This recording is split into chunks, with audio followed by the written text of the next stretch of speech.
Salut mes fans, regardez cette nouvelle vidéo jusqu'à la fin. Et n'oubliez pas de liker, de partager et de m'envoyer vos numéros MTN pour le bonus. Ok les gars, suivez la vidéo jusqu'à la fin. Commence à ma classe de 5e parce que j'ai eu le CEP en étant avec la grand-mère au village. Et c'est après mon CEP que je suis venue à Ouaga rejoindre le papa. Disons que ma maman ne s'est pas mariée à lui et ils m'ont eu dans leur jeunesse, mais ils ne se sont pas mariés. À la suite, chacun est allé se marier. Voilà, mais pour le vieux, il s'est marié, mais ça n'a pas marché parce que la femme a quitté la maison. Donc, quand j'ai eu mon CEP, je suis venue. Il était seul dans la villa. Il y avait 2 chambres salon seulement. Il a occupé une chambre et il a aménagé la seconde chambre pour moi. Mais dans la cour, il y a 2 maisons qu'il a mis en location. Voilà. Donc, tout a commencé à mois d'avril, à ma classe de 5e. Comme par hasard, je rentre dans la chambre la nuit et puis le ventilo ne donne plus. Et quand il est arrivé, il a dit, bon, comme ton ventilo est gâté, c'est mieux tu vas me rejoindre dans ma chambre. Voilà. Donc, quand je voulais partir, j'étais un peu réticente. Et il a dit, n'aie pas peur, je suis ton papa. Pourquoi? Parce que tu n'as pas vécu avec moi, je sens que tu n'es pas à l'aise à côté de moi. Mais il faut que tu laisses ces habitudes-là. Et non, tu ne dois pas avoir de tels comportements envers moi. C'est moi qui t'ai mis au monde. Il faut voir comment nous nous ressemblons. Donc, il a commencé à raconter comme ça. Donc, je suis rentrée. J'ai dit, ok, c'est comme ça, moi je vais dormir à terre. Et il a dit, non, si c'est comme ça, tu dors sur le lit, moi je vais descendre à terre. Effectivement, il a descendu à terre, s'est allé, et puis je suis restée sur le lit. La seconde nuit encore, j'ai dit, bon, c'est mieux, vous allez réparer mon ventilo. Voilà, et puis chacun va rester dans sa chambre parce que je me sens vraiment mal à l'aise. Et c'est là maintenant, il a commencé à me raconter que tu sais, dans notre famille, il y a une coutume. La fille doit, premièrement, c'est son papa qui doit la dévierger. Il doit avoir des rapports sexuels avec son papa avant de connaître d'autres garçons. J'ai dit, hé papa, moi personne ne m'en a jamais parlé. Il dit non, c'est la responsabilité du papa, voilà, de dire ça à ses enfants. J'ai dit, mais pourquoi personne ne m'en parle? À travers mes camarades, personne n'a dit ça. Il a dit, bon, que parce que j'avais pas l'âge. Donc, toutes sortes de paroles pour m'embobiner. J'ai dit, ok. Et suite à ça, quand je pars à l'école, je suis troublée, je reste dans mes pensées, je ne sais pas qui parler. Et vu que quand j'étais venue dans la ville, il ne m'a pas laissé aller sur quelqu'un d'autre. C'est l'école, c'est la maison. L'école aussi n'est pas loin de la maison. Même quand il y a des réunions de famille, des baptêmes et autres, il ne me laisse pas aller seul. Quand on part, on est à 2. Et quand on arrive, je ne dois même pas aller aux toilettes, on est collé. Donc, je suis tellement... Et même dans le quartier, on m'a fait la fille à papa parce que je disais vraiment, en son temps, ça allait chez lui. Il avait l'argent. Quand je partais à l'école, en son temps, je gagne l'argent, 1000 francs pour aller à l'école, tu n'es pas n'importe quoi, n'importe qui, disons. Il partait me déposer en véhicule, tout était bien. Les gens voyaient que c'était bon. Et finalement, j'ai refusé. Il a réparé le ventilo, il m'a ramené dans ma chambre. Mais il est venu maintenant, il a commencé par m'écrire des longueurs de lettres, des lettres longues pour m'expliquer la chose. J'ai dit non, j'ai jamais entendu. Si c'est comme ça, laisse-moi me renseigner. Il me dit que je ne dois pas ouvrir la bouche pour demander. Si je demande, il y a une malédiction qui va tomber sur moi. Il y a une abomination qui va me suivre. Donc, l'histoire doit rester entre nous. Et vous-même, vous savez, à l'âge de 13, 14 ans, on n'est pas adolescente, on est toujours dans la pensée d'enfance. Et voilà une histoire que je me suis dit, j'ai tellement honte. Toutes mes camarades, c'était que des gamines comme moi. Qu'est-ce qu'on pouvait se dire? Et j'avais même pas cette idée-là de dire quoi que ce soit à quelqu'un, puisqu'il m'avait défendu. Je n'ai pas en parler, donc je le garde. C'est continué comme ça jusqu'à une nuit. Il a parvenu à ses fins. Et moi, je me disais, au moins, ok, si réellement tout homme doit faire ça avec sa fille, donc c'est une seule nuit, c'est bon. Il est arrivé à le faire sans que moi-même, je ne sache. Parce que comme je vous dis que la chose, il m'a expliqué, ça a pris des mois avant qu'il n'arrive à le faire, mais sans que je ne sache. Parce qu'il est arrivé maintenant à me donner à manger. Je vous rappelle, je vous dis il travaille dans un hôtel vraiment luxueux de la ville. Donc, il a porté à manger. Donc, comme je ne savais pas, dans la nourriture, il mettait des produits. Donc, je me suis levée maintenant une nuit. Je sens que j'ai mal dans mon vasin. Je sens que c'est humide. Mais j'ai dit, mais j'ai pas mes rêves. Mais ça a quitté où? Donc, je pense, je n'arrive pas à comprendre. Je ne sais pas d'où c'est quitté. J'avais même pas un petit ami. Je ne comprends rien. Je dis, mais j'ai arrivé où quoi? Toutes sortes de pensées venaient dans ma tête. Et suite à ça, j'ai commencé maintenant à faire attention. Il apportait des jus, toutes sortes de nourriture qu'un enfant pouvait s'en raffoler. Il apportait tout, donc je consommais. Et quand je rentre la nuit, je dors profondément. Et à un certain moment maintenant, je sens vraiment qu'il venait. Chaque nuit, il venait. Et là maintenant, j'ai décidé de ne plus rien manger. Et suite à ça, je faisais attention. Quand il apporte la nourriture, je dis je vais manger. Il me réveille. Je dis je vais manger. Il me dit c'est quoi? Lui va apporter à manger que je suis en train de lui soupçonner. Et Dieu faisant les choses, bon, un jour il a apporté de la nourriture. J'ai bien fouillé dans la nourriture. J'ai vu des comprimés petits, ça valait 4, qui n'étaient pas totalement dissous.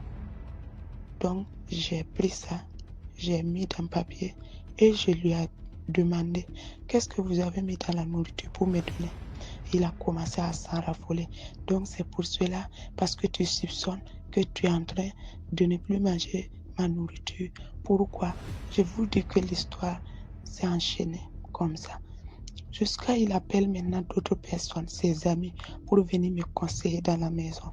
Que dans les familles, ça se passe comme ça. Pourquoi toi, tu ne veux pas accepter tout ce que ton papa dit? Si ton père te dit, fais ça, tu le fais. De toutes les façons, quand il y a une conséquence, ça ne tombe pas sur toi. C'est ton papa qui t'a ordonné. Que tu as dit que tu es chrétienne, non? Tu as dit que tu ne veux pas être l'islam comme ton papa, que tu veux être chrétienne. Ton papa ne t'a pas refusé. Est-ce que dans votre Bible, là, on a dit de refuser ton papa? Tout ce que ton père dit. On ne vous a pas dit d'obéir à vos parents afin que vous ayez une longue vie. Ils ont récité la partie là me donner. J'ai dit effectivement. Et à un moment donné, je me suis dit, mais je suis en train même de vraiment refuser ce que la parole de Dieu dit. Et le comble, moi, je suis partie à l'église. J'ai dit que suite à tous ces problèmes, il y a mes amis qui étaient chrétiennes. Je suis partie me convertir et il a opposé farouchement. Et il a commencé à utiliser les versets bibliques maintenant pour venir à mon encontre. Maintenant, les amis, je suis allée voir le pasteur. J'ai dit aux amis, est-ce que c'est possible que je rencontre le pasteur? Parce que j'ai un cas particulier pour le raconter. Ils m'ont dit, il n'y a pas de problème. Ils m'ont amené sur le pasteur. Mais j'ai pas, comme ils m'ont dit que je ne dois pas dire la chose, que le papa couchait avec moi, à quelqu'un d'autre. Donc j'ai juste demandé au pasteur, c'est vrai que un enfant ne doit pas refuser à son papa quelque chose. Est-ce que ça c'est vrai? En fait, j'utilise les paroles que j'ai dites en son temps. Le pasteur dit, effectivement, la Bible même lui dit, si un enfant veut avoir une longue vie et vivre heureux sur cette terre, il doit obéir à son papa et à sa maman et aux personnes âgées. Donc, pour moi, tu dois obéir à ton papa. Et donc, alors quand il m'a dit ça, je suis retournée en pleurs. Mais j'ai pas, avec l'esprit d'enfant, j'ai pas laissé le morceau. J'ai pas fait sortir réellement ce que je vivais. Le pasteur a pris la question comme il a entendu. Et donc, il m'a dit ce qu'il devrait me dire. Je retourne en famille. Le scénario répète. Suite à ce que ses amis ont dit, mais moi, j'ai jamais en aucun cas accepté.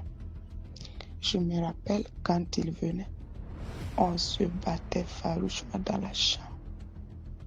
Et quand on se bat, il retourne. Quand je vais dormir, il revient. Et à un moment donné, je sentais que j'avais plus la force pour battre.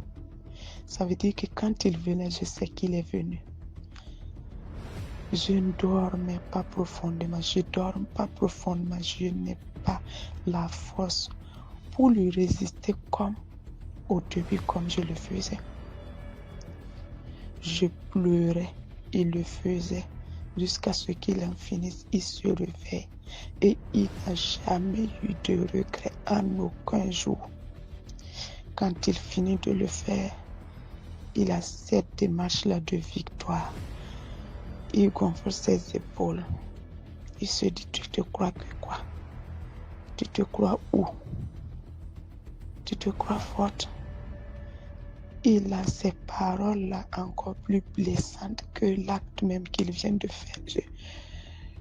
Vraiment, il faut vivre la chose pour comprendre. Et quand je sors, j'ai pas l'idée de dire à quelqu'un, j'ai pas l'idée même de raconter à qui que ce soit. Je vis la chose jusqu'à ce que je suis tombée enceinte. Et lui-même, il gérait, il connaissait le jour de mes menstrues, puisque je vous assure que je n'achetais rien. Je ne connaissais pas l'argent de slip, l'argent, rien, je ne connaissais rien. Il achetait tout. Il n'y avait rien qui pouvait manquer dans la maison pour dire que je vais sortir chercher. De plus petites choses aux plus grandes choses que je puisse avoir besoin. Il y en avait tout. Il suffit que je lève le petit doigt et puis il règle ça automatiquement. Donc, tout fonctionnait comme ça. Jusqu'à un jour, j'ai dit, même si je vais mourir, même si je vais rentrer dans la malédiction, il faut que je raconte ça. Et je suis partie au village. Suite à une occasion, je suis partie au village à l'occasion du funérail. Et quand on a été, j'ai eu un temps bref. Quand il était occupé avec ses amis, j'ai eu un temps bref pour attraper vite le grand-papa. C'est-à-dire c'est son grand-frère, l'aîné même de la grand-mère. Et je lui ai raconté l'histoire. Quand je lui ai raconté, j'étais vraiment dessus. Suite à sa réponse qui me dit, il ne faut jamais, jamais en parler à quelqu'un d'autre. Il m'a dit, tu as déjà parlé à quelqu'un? J'ai dit non. C'est à moi la première personne, plus ton papa qui est au courant. J'ai dit oui. Il me dit, j'espère que tu n'as pas dit ça à ta maman. J'ai dit non. Il me dit encore, il faut que ça reste entre nous. Ne dis jamais ça à quelqu'un d'autre. C'est compris? Je vais venir lui parler de ça. Je vous assure, il est venu. Mais je ne sais pas quand il est venu là. Est-ce qu'il a même empiré ma situation ou bien il a pesé? En tout cas, pas que je cherche. Il est venu réellement, je lui ai vu. Mais rien n'a changé, je vous assure. Il a continué de faire ce qu'il voulait faire de moi. Et quand la grossesse est rentrée, il m'a pris à aller dans une clinique très loin de notre quartier. Et quand il est arrivé, la grande surprise, il n'a pas raconté au médecin. Voici ma petite fille, les enfants d'aujourd'hui. Il a raconté tout du faux sur moi pour dire au médecin que je suis tombée enceinte d'un petit garçon. Donc lui, il est obligé d'avorter. Il dit au médecin là de l'aider. Quand je rentre dans la salle, le médecin introduit un tube dans mon voisin.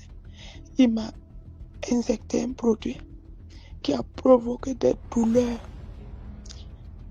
Et j'essaie de parler au médecin.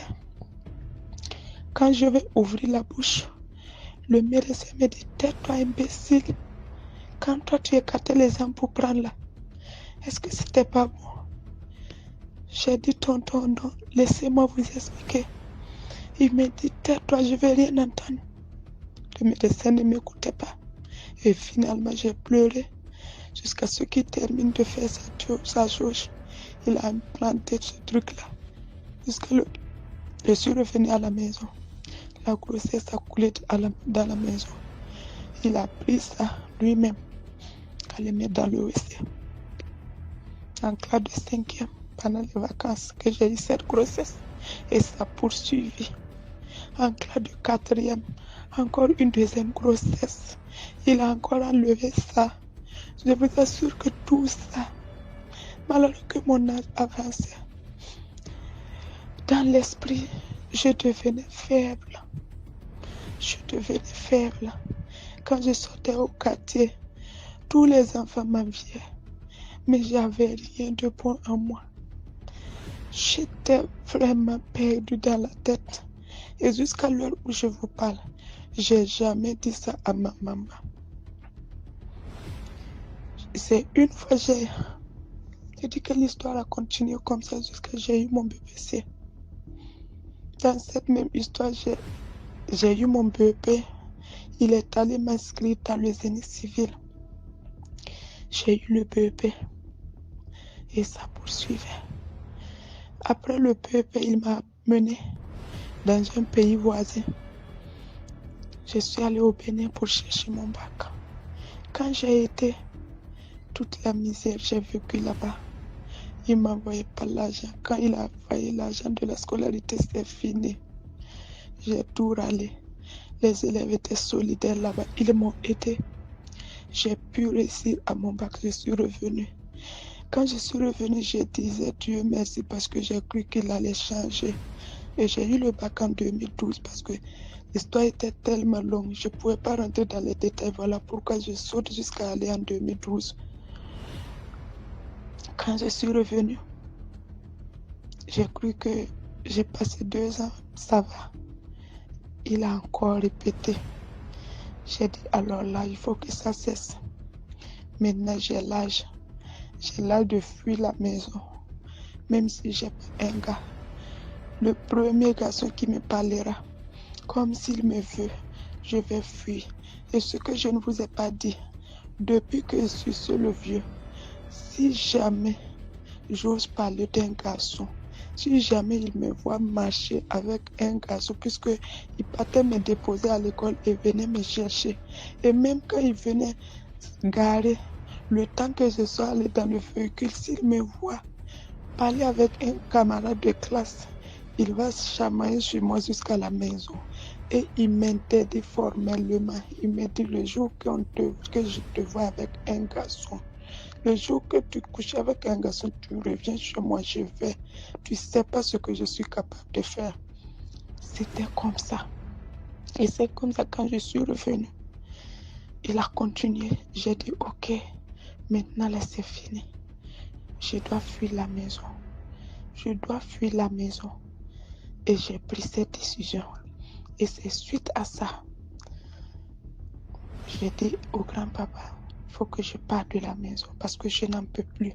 Vous n'avez pas une solution pour moi. Et quand je lui ai présenté à l'église, il y a un garçon qui me suivait. Quand le gars est venu à la maison, le vieux il est devenu fou. Jusqu'à il s'est énervé.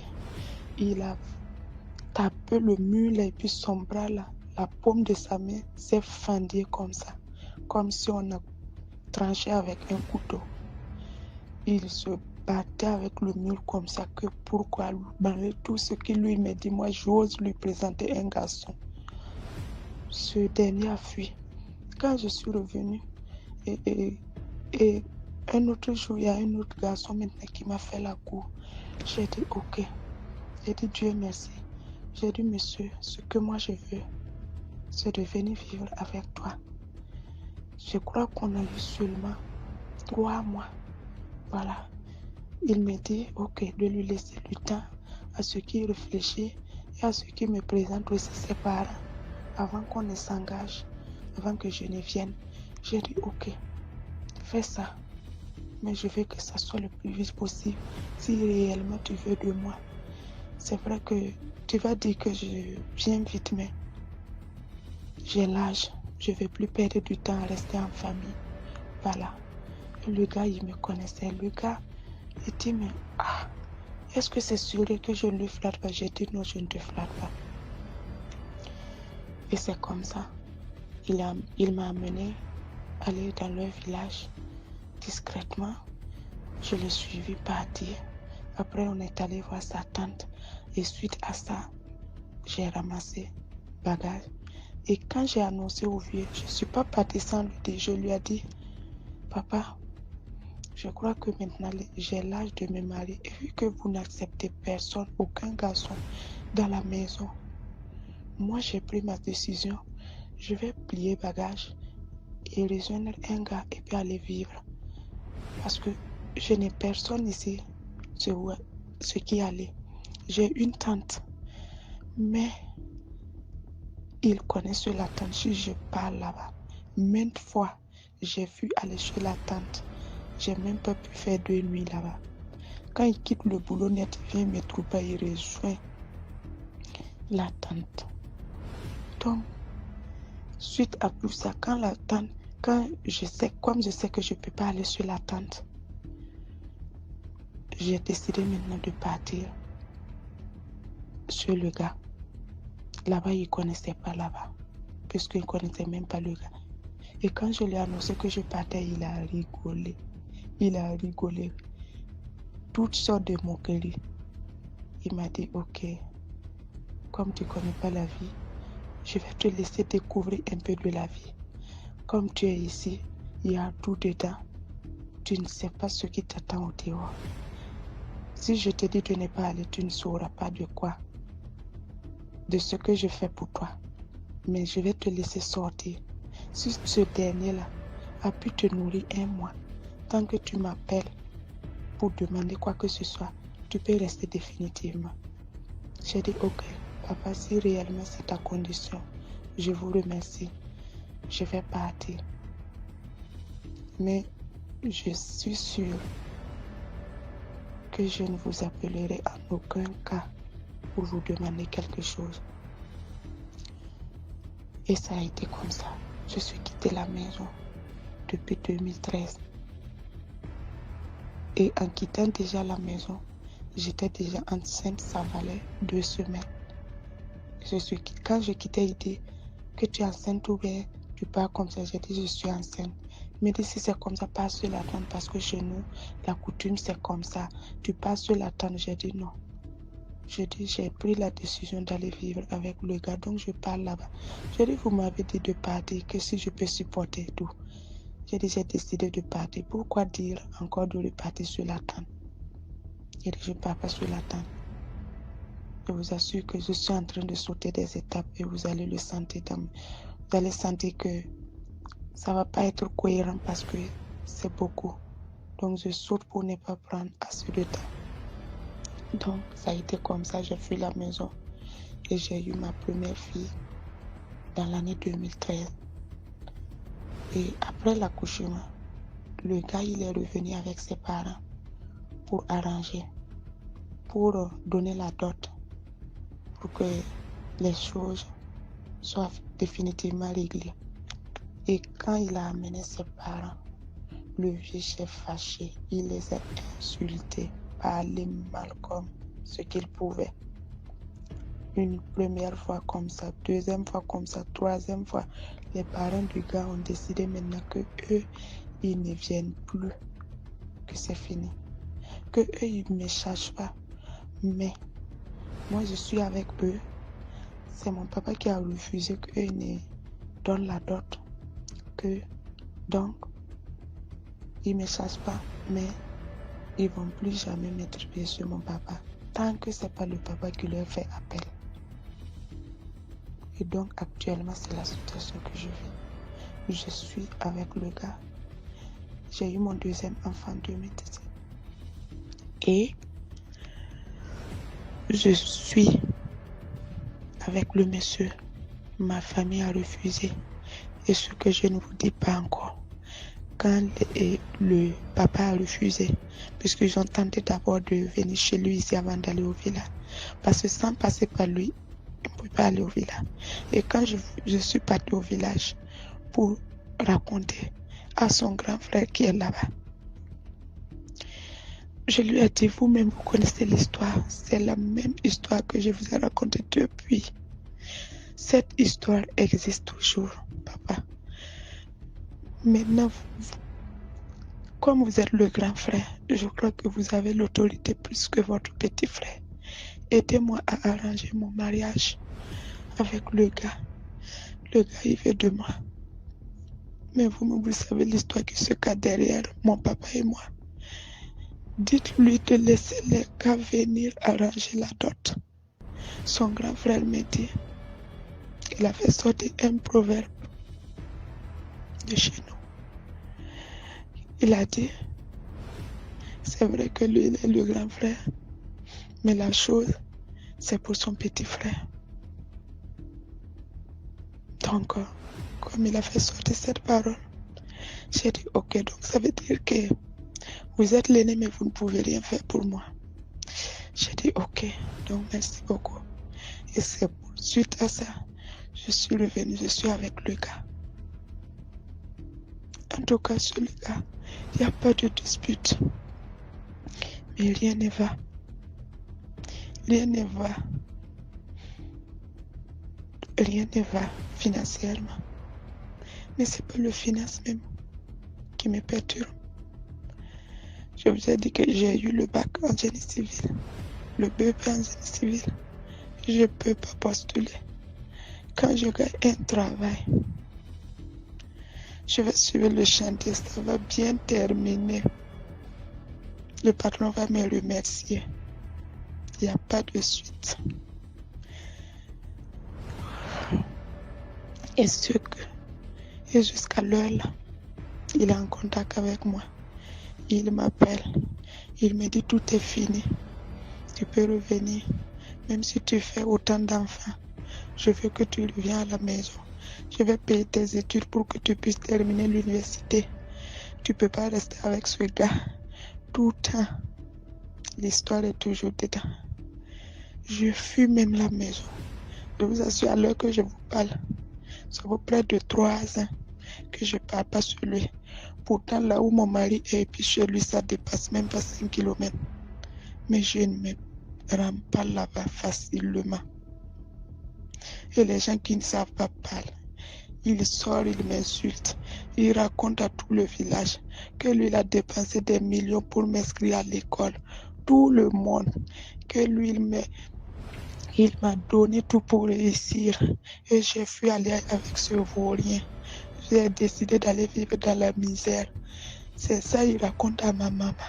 C'est ça il raconte à tous les gens qu'il rencontre. Toute personne qui va demander d'après moi, c'est tout ce qu'il a à leur raconter. Et personne ne connaît la vraie histoire. Et le comble, j'ai eu le courage, quand je suis venue avec le gars, j'ai raconté toute l'histoire à un pasteur d'où je rentrais. Et le pasteur m'a dit, ma fille, ce que tu dis, c'est vrai. Mais je t'assure que si ce n'est pas à l'amour de ton papa, ton foyer ne peut pas arranger. Personne ne peut arranger ton foyer. Personne. Quand,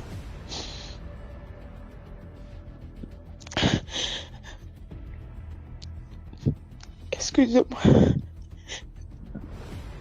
quand le pasteur m'a dit ça, ça m'a trop découragée. J'ai dit donc il n'y a personne qui puisse arranger mon problème sur cette terre. Et je vis avec ça. J'étais obligée de fuir cette église parce que je me voyais marcher nue. Parce que j'ai tout raconté ma vie au pasteur. Il connaissait. Il n'a même pas essayé de dire qu'on va prier.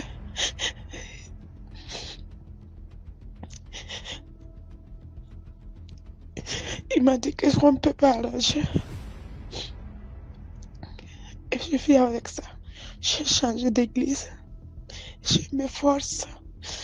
Je travaille dans l'œuvre du Seigneur. L'église est devenue ma famille. Et je sais qu'il y a un rejet total de ma famille. Au village comme en ville. Comme j'ai quitté chez le papa. Même quand il y a des cérémonies et puis je passe, je sens que les gens me causent sale, les gens parlent mal de moi. Et moi je connais la vraie version que je ne peux pas expliquer. Je ne peux pas expliquer. Dans ces derniers temps, il fait semblant de tout laisser tomber. Il m'a appelé. Je suis partie. Quand je suis partie, il m'a demandé pardon. Mais tout est faux.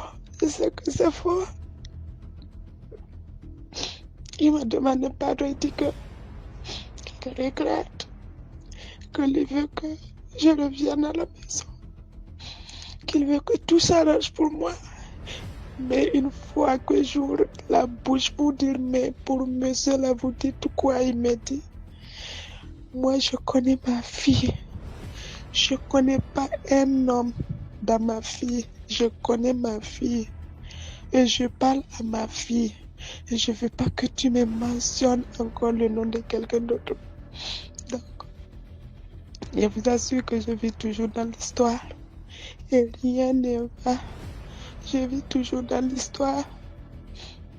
Parce qu'il ne m'a pas laissé. Même dans mes couches nocturnes, le vieux, il vient. Les nuits, je le vois. Je ne sais pas comment je vais faire. Mais Dieu merci. Ces derniers jours-là, j'ai reçu une émission qu'on appelle Kanguka. C'est avec ça. C'est une soeur en Christ qui m'a envoyé. Avec ça, j'arrive maintenant à dormir. J'ai eu vraiment l'esprit apaisé. Mais si je tiens vraiment à raconter l'histoire, c'est pour que les parents fassent attention. Si tous les mamans, quand vous partez, laissez vos enfants avec la famille, priez pour eux. Ne laissez jamais une fillette avec son papa. Ne le faites jamais. Partez avec vos enfants, surtout les filles. Même si les garçons aussi peuvent vivre des histoires où les filles sont plus risquées. Et même si ce n'est pas avec leur père, d'autres personnes peuvent vraiment profiter de leur innocence pour abuser de grâce. Suivez de près vos enfants.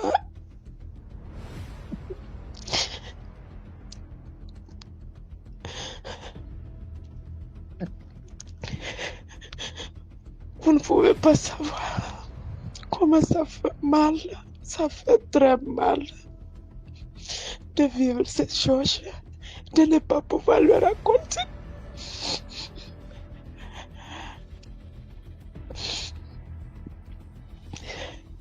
Dormir avec ça, se lever avec ça et vouloir vivre avec, c'est trop, c'est beaucoup. Je vous assure que c'est trop.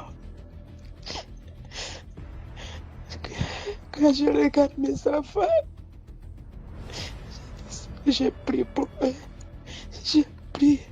Je demande à Dieu de m'aider pour que je vieillis dans cette maison avec mes enfants. Que je ne puisse en aucun cas partir les laisser.